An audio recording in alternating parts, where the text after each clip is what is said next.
लेकिन अमिताभ जी, जिस तरह से ये पूरा मामला हुआ और अभी डेटरेंट की बात कर रहे थे कि हमेशा ये कहा जाता रहा है पाकिस्तान की तरफ से कि देखिए हम भी न्यूक्लियर कैपेबल देश हैं, भारत और पाकिस्तान दोनों को लेकर दुनिया में भी बार बार ये कहा जाता है कि देखिए ये दोनों देश न्यूक्लियर आर्म्ड देश हैं, तो बहुत संभल कर, बहुत सोच समझ कर एक दूसरे के साथ जो संबंध है उनको आगे बढ़ाने की या तनाव को बहुत ज़्यादा आगे बढ़ाने से बचने की कोशिश करनी चाहिए। लेकिन क्या अब सबसे बड़ा डेटरेंट, ये जो पूरा ऑपरेशन सिंदूर चला इसके बाद अब सबसे बड़ा डेटरेंट क्या ये है जो भारत की तरफ से कहा गया है कि हम आतंकवाद को एक एक्ट ऑफ वॉर मानेंगे, और अब ये पाकिस्तान को क्लियर हो चुका है कि अगर ऐसा कोई एक्ट ऑफ वॉर वो करेगा तो भारत फिर पाकिस्तान के अंदर तक जाकर इसी तरह की कार्रवाई करेगा, तो बार बार उन्हें ये एग्जिट नहीं मिलेगा। क्या ये एक मैसेज बहुत क्लियर इंडिया ने डिलीवर कर दिया है पाकिस्तान को? देखिए, ये जो मैसेज है 2016, 2019 और अब 2025 में पाकिस्तान को पूरी तरह मिल गया है।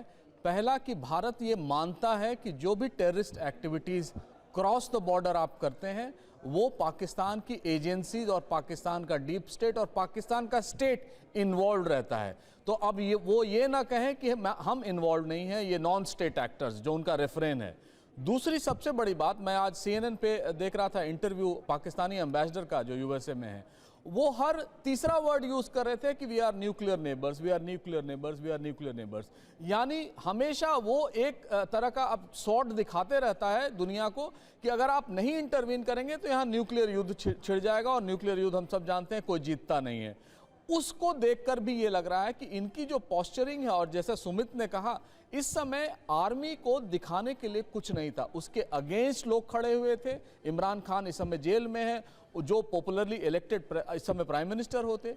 उसके बाद जो वहां दंगा फसाद हुआ आर्मी के खिलाफ, आर्मी इस पोजीशन में नहीं थी कि किसी भी तरह से अपने आप को वहां लेजिटिमाइज करे। वो एक लेजिटिमेसी की कोशिश की थी पहलगाम का अटैक करा के, उनको मुंह की खानी पड़ी, और आज हम उसका नतीजा देख रहे हैं। देखिए, सिर्फ डोनाल्ड ट्रंप के कहने से, मार्को रूबियो के कहने से भारत और पाकिस्तान मानने वाले नहीं थे। सिर्फ पाकिस्तान पर यह दबाव पड़ा कि देखिए आप बहुत एक लॉन्ग और सस्टेन्ड वॉर जिस तरह के आजकल चल रहे हैं उसमें आप कभी भारत के सामने नहीं टिकेंगे, in terms of resources, in terms of people, in terms of army, आप कहीं नहीं टिकेंगे। तो ये बहुत जरूरी था कि आप सीज फायर करें।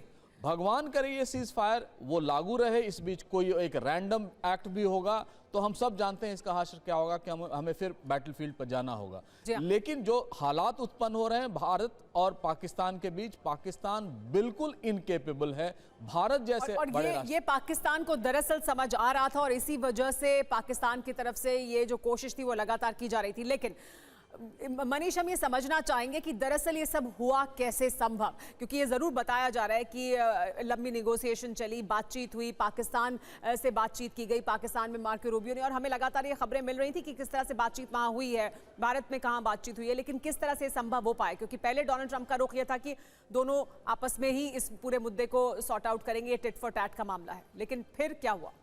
देखिए, सबसे पहले तो यही है कि अंत भला तो सब भला। इससे बेहतर और क्या हो सकता है कि अब जो सीमा पर जो लगातार गोलीबारी चल रही थी और तमाम जो मिलिट्री एक्शंस हो रहे थे वो बंद हो गए। इससे बेहतर और कुछ हो भी नहीं सकता था।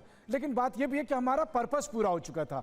22 अप्रैल को पहलगाम में आतंकी हमला हुआ, उसके खिलाफ हमने ऑपरेशन सिंदूर लॉन्च किया। 100 से अधिक आतंकी हमने मारे, जिसमें से बड़े बड़े टॉप लेवल के आतंकी कमांडर मारे गए थे। उसके बाद फिर पाकिस्तान ने कुछ जुर्रत की, कुछ हिमाकत की, उसका भी हमने करारा जवाब दिया। पाकिस्तान को भारी नुकसान पहुंचा, वो इंडियन आर्मी की तरफ से बताया ही गया कि पाकिस्तान के 4 जो एयरबेस है वो बुरी तरह क्षतिग्रस्त हो गए, उनके एयर डिफेंस सिस्टम खराब हो गए, उनके रडार खराब हो गए, और इसके अलावा सीमा पर भी लॉन्च पैड समेत पाकिस्तान के मिलिट्री पोस्ट को खत्म कर दिया गया।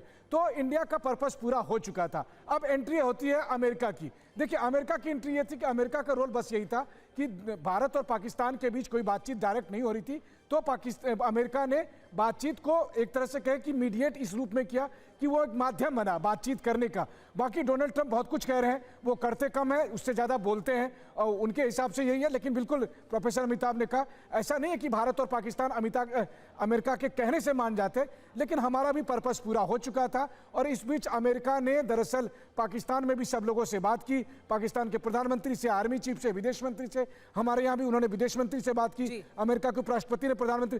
तो कुल मिलाकर ये सारा माहौल बना, और उसके बाद जाकर पाकिस्तान की तरफ से वो फोन कॉल आया जिसने दरअसल इस युद्ध विराम को कराया जो वो था डीजीएमओ की का तरफ से 3:35 पर कॉल आना कि हम सीज फायर के लिए तैयार हैं। लेकिन दरअसल भारत का जो मैसेज था, जो सबसे अहम मैसेज था, जो पहले दिन से भारत की तरफ से कहा जा रहा था, वो ये कि आतंकवाद पर भारत की जीरो टॉलरेंस की पॉलिसी है। और अब एक बार फिर हमने ये साफ कर दिया है कि अब कोई आतंकवादी और घटना होगी तो हम उसे हमेशा एक एक्ट ऑफ वॉर के तौर पर लेंगे। तो ये सबसे ज्यादा बड़ा संदेश था जो भारत की तरफ से दिया गया पाकिस्तान को, और पाकिस्तान को अच्छे से समझा दिया गया।